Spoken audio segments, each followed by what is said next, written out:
So hello everyone, I welcome you all to a new session of thermodynamics. आज हमारा thermo का last lecture होने वाला है, जिसके बाद हमारा थर्मो ख़त्म हो जाएगा, फिर हम इक्विलिब्रियम पर शिफ्ट करेंगे।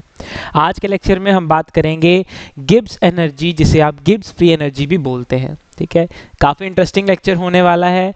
बहुत सिंपल तरीके से आपको मैं हर चीज़ को समझाऊंगा, एग्जाम्पल्स देता जाऊंगा साथ में बढ़िया वाली। ठीक है, तो इंटरेस्टिंग लेक्चर होने वाला है। लेक्चर स्टार्ट करने से पहले आपको स्क्रीन के ऊपर एक नंबर दिख रहा होगा, मैं रिपीट कर देता हूँ आपके लिए, दैट इज 7009294662।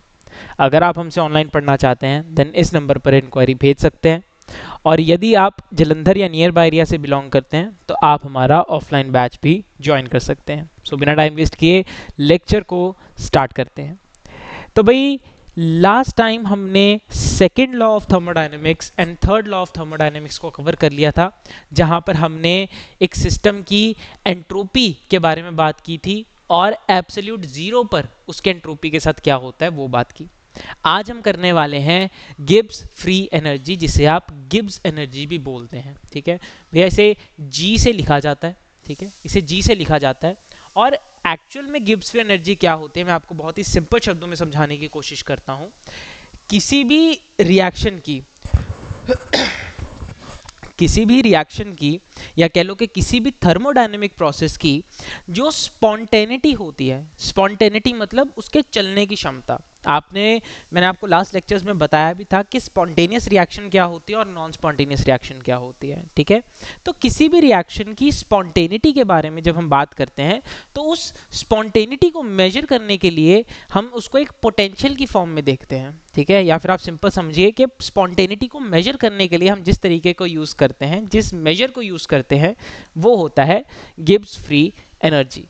मतलब अगर आपको किसी रिएक्शन का गिब्स फ्री एनर्जी पता लग जाए, ठीक है, अगर आपको किसी रिएक्शन की गिब्स एनर्जी पता लग जाए, उस केस में आप आसानी से देख के बता सकते हो कि ये रिएक्शन स्पॉन्टेनियस होने वाली है या नॉन स्पॉन्टेनियस होने वाली है। वो कैसे पता चलेगा, इसी लेक्चर में हम आगे समझेंगे। ठीक है, तो भाई पढ़ते हैं कि जो गिब्स फ्री एनर्जी होती है ये एक थर्मोडायनेमिक पोटेंशियल होती है that indicates the reaction spontaneity. माने ये एक थर्मोडायनेमिक पोटेंशियल है जो क्या बताता है, किसके बारे में बताता है, किसी रिएक्शन की स्पॉन्टेनिटी के बारे में बताता है।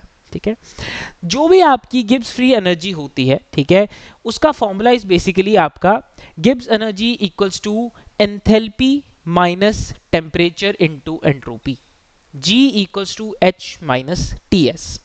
बट ये formula most of the cases में यूज नहीं होगा। जो आपको न्यूमेरिकल्स आएंगे वहां पर हम change in Gibbs free energy के बारे में बात कर रहे होंगे। ठीक है, जो प्रैक्टिकल एक्चुअल एग्जांपल आती हैं, जो प्रैक्टिकल एप्लीकेशन होती है, उसमें हम change in Gibbs free energy को देखते हैं। ठीक है, तो गिब्स फ्री एनर्जी के चेंज के लिए इसी फॉर्मूला को थोड़ा मॉडिफाई कर दो। जो जो चीज़ें कांस्टेंट रह सकती हैं उन्हें कांस्टेंट रख दो। जैसे यहाँ पर टेम्परेचर है भैया, ठीक है, रिएक्शन के लिए टेम्परेचर तो कांस्टेंट रह सकता है, तो इसे हम कांस्टेंट ही रखेंगे। बाकी सबके डिफरेंस को कंसीडर कर लो। जैसे जी की जगह मैंने कंसीडर कर लिया delta G, that is change in the Gibbs energy.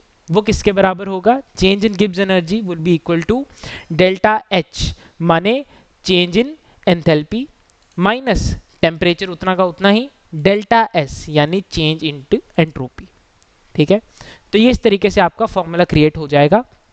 और ये जो केस मैं आपको बता रहा हूं अगेन, क्योंकि मैंने थोड़ी देर पहले भी आपको बताया कि हमने टेम्परेचर को कांस्टेंट रखा है, तो चेंज इन गिब्स एनर्जी बच्चों तब देखी जाती है जब आपका टेम्परेचर एंड प्रेशर का कंडीशन कांस्टेंट रहे। यानी आप जब गिब्स फ्री एनर्जी को मेजर करते हैं, गिब्स एनर्जी को मेजर करते हैं, उस केस में आप ना ही टेम्परेचर बदल सकते हैं ना ही आप प्रेशर बदल सकते हैं। ठीक है, आपको दोनों चीज़ों को कांस्टेंट रखना पड़ेगा, तब जाकर आप ये फॉर्मूला यूज करने के लिए कैपेबल होंगे। इतनी बात क्लियर हो गई भाई।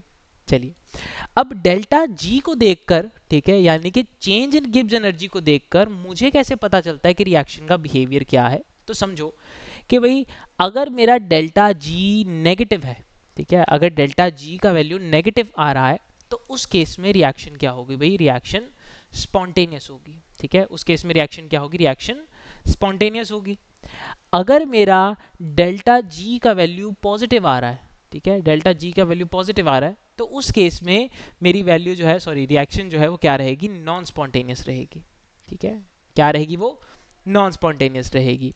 और यदि अगर मेरा डेल्टा जी 0 के बराबर है तो रिएक्शन आ जाएगी इक्विलिब्रियम पर। मैंने आपको इक्विलिब्रियम का मतलब लास्ट टाइम भी समझाया था कि इक्विलिब्रियम किसी रिएक्शन की वो स्टेट होती है जहां पर ना वो आगे की तरफ जा रही है ना वो पीछे की तरफ आ रही है, यानी उसका रेट ऑफ रिएक्शन आगे की तरफ जाना, जितनी स्पीड से वो आगे को जा रही है उतनी स्पीड से वो पीछे को भी आ रही है, ठीक है। तो ओवरऑल रिएक्शन एक पोजीशन पर, एक पॉइंट पर स्टिल हो जाती है, रुक जाती है, ठीक है। इसको हम क्या बोलते हैं? इसको हम बोलते हैं इक्विलिब्रियम। कब अटेन होता है? इक्विलिब्रियम अटेन होता है जब डेल्टा जी का वैल्यू 0 हो जाए। तो समझो कि डेल्टा जी नेगेटिव पे spontaneous reaction, positive pay non spontaneous reaction, और डेल्टा जी 0 होने पर रिएक्शन इक्विलिब्रियम में।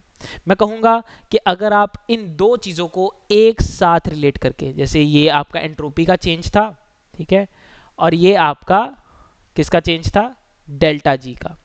अगर आप इन दोनों का रिलेशन लगाना चाहो तो आप देख सकते हो कि जो भी डेल्टा एस की वैल्यूज़ हैं, ठीक है, पॉजिटिव पे स्पॉन्टेनियस हो रहा है, नेगेटिव पे नॉन स्पॉन्टेनियस हो रहा है, 0 पे इक्विलिब्रियम है, इसका उल्टा ही आपका क्या होता है? डेल्टा जी होता है, ठीक है। इसका उल्टा ही क्या होता है? आपका डेल्टा जी होता है। क्लियर? तो आप एक का वैल्यू किसी का भी याद रख लीजिए, ठीक है, चाहे डेल्टा एस का चाहे डेल्टा जी का, दोनों में से एक का वैल्यू याद रख लिया, दूसरे का उसका उल्टा हो जाएगा।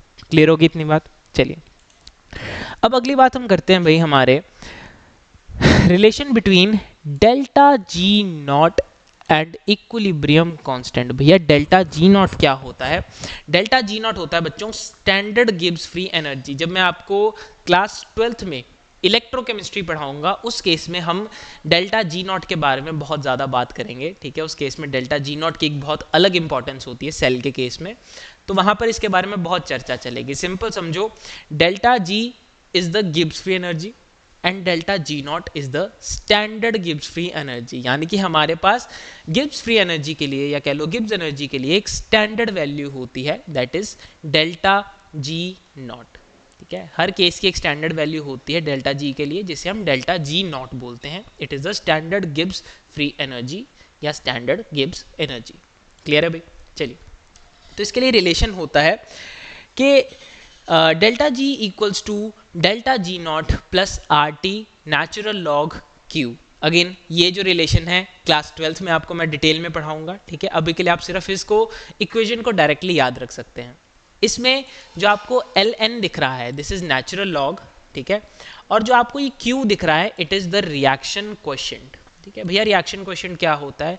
कुछ नहीं है, रिएक्शन क्वोशिएंट सिंपली आपके प्रोडक्ट की और रिएक्टेंट की कंसंट्रेशन का एक रेशो होता है, ठीक है, कि आपके प्रोडक्ट का कितना कंसंट्रेशन है डिवाइडेड बाय आपके रिएक्टेंट का कितना कंसंट्रेशन है, और दोनों की पावर में लग जाएगा स्टोइचियोमेट्रिक कोफिशिएंट, रिएक्टेंट का अलग और प्रोडक्ट का अलग। भैया स्टोइचियोमेट्रिक कोफिशिएंट क्या होता था? स्टोइचियोमेट्रिक कोफिशिएंट होता है जो आप नंबर बैलेंसिंग के लिए यूज़ करते हो, ठीक है, रिएक्शन को बैलेंस करते हो ना आप, तो वो जो नंबर आप यूज़ करते हो दैट इज स्टोइचियोमेट्रिक कोफिशिएंट। वो आप कहाँ यूज़ करोगे? इनकी पावर्स में यूज़ करोगे। तो ये हो गया आपका रिएक्शन क्वोशिएंट। तो पर भैया हम ये तो पढ़ ही नहीं रहे थे, हम तो पढ़ रहे थे कि डेल्टा जी नॉट और इक्विलिब्रियम कांस्टेंट माने के बीच में क्या रिलेशन होता है, ठीक है। तो समझो कि जब मैं किसी भी रिएक्शन को इक्विलिब्रियम पर रख देता हूँ, ठीक है, जब मैं किसी भी रिएक्शन को इक्विलिब्रियम पर रख देता हूँ, तो मैंने अभी जस्ट आपको थोड़ी देर पहले केस बताया था कि भैया जब डेल्टा जी 0 के बराबर हो जाए तब रिएक्शन इक्विलिब्रियम पर आ जाती है, बराबर।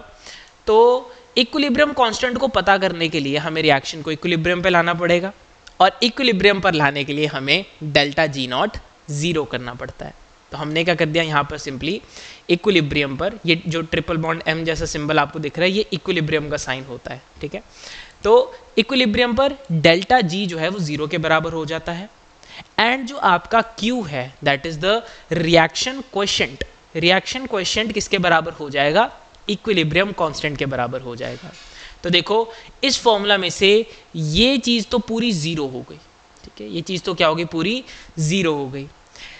मैंने क्या कर दिया, इस are T natural log Q को दूसरी साइड ले गया, तो मेरे पास जो रिलेशन फाइनल में बचा वो क्या बचा? Delta G not equals to minus R T natural log K, ठीक है। यहाँ पर मैंने के क्यों लगाया? क्योंकि इक्विलिब्रियम पर रिएक्शन क्वोशिएंट किसके बराबर होता है? इक्विलिब्रियम कांस्टेंट के बराबर होता है। ठीक है, तो हमने Q की जगह यहाँ पर क्या प्लेस कर दिया, K प्लेस कर दिया। ठीक है, ये आपको समझ आ गया कैसे बना। अब यहाँ से एक सिंपल चीज़ समझो। ठीक है, जो मैथ्स वाले स्टूडेंट हैं उन्हें शायद ये चीज़ पता हो, बायोलॉजी वाले स्टूडेंट्स को नहीं पता, मैं आपको बता देता हूँ कि भाई जब भी हमको नेचुरल लॉग में से लॉग में कन्वर्जन लेनी होती है, ठीक है, नेचुरल लॉग और लॉग यानी ln और log लॉग, ये दोनों अलग अलग होते हैं। ठीक है, जब हमको नेचुरल लॉग में से लॉग में कन्वर्जन लेना होता है तब हम एक कन्वर्जन लेते हैं, पूरी क्वांटिटी को मल्टीप्लाई कर दो 2.303 से। ठीक है, बस नेचुरल लॉग से लॉग में जाने के लिए मल्टीप्लाई कर दिया जाता है 2.303। तो यहाँ पर जो भी मेरा रिलेशन आया है वो कैसे आया है, मैंने 2.303 को मल्टीप्लाई कर दिया तो नेचुरल लॉग किस में कन्वर्ट हो गया, लॉग में कन्वर्ट हो गया। बाकी सब चीज़ें एज इट इज़ और साथ में 2.303 जो मैंने ऑब्वियसली मल्टीप्लाई किया था वो लगा दिया। ठीक है, तो मेरा जो फाइनल रिलेशन बना किसके बीच में, डेल्टा जी नॉट यानी स्टैंडर्ड गिब्स फ्री एनर्जी के बीच और इक्विलिब्रियम कांस्टेंट के बीच, वो क्या रिलेशन है, वो रिलेशन है delta G not equals to -2.303 RT अपना लॉग के। क्लियर हो गई इतनी बात, बढ़िया से समझ आ गया। यहाँ पर हमारा चैप्टर ख़त्म होता है। होप करता हूँ आपको हर टॉपिक बहुत अच्छे से समझ आया होगा। अगर आपकी कोई भी क्वेरी रहती है आप प्लीज़ कमेंट सेक्शन में हमसे पूछिए, मैं उसका आंसर ज़रूर करूँगा। अगर आपके लिए हमारे पास कोई बहुत बढ़िया बाहर की नॉलेज भी है, ठीक है, कोई मतलब जो टॉपिक से ऑफ टॉपिक जाकर भी अगर हमें कोई बहुत इंटरेस्टिंग चीज़ पता चलती है, कोई फैक्ट पता चलता है, तो मैं शॉर्ट्स के ज़रिए, रील्स के ज़रिए या किसी भी चाहे पोस्ट, कम्युनिटी, इन सब के ज़रिए वो चीज़ को आप तक, वो इन्फॉर्मेशन आप तक लेकर आता हूँ। आपका सपोर्ट बहुत मायने रखता है हमारे लिए, इसलिए अगर आपको कंटेंट पसंद आता है तो आप चैनल को सब्सक्राइब करके हमारे साथ ज़रूर जुड़िए ताकि हम आगे और मेहनत करके आपके लिए ऐसा अच्छा कंटेंट लाते रहें। चलिए मिलते हैं।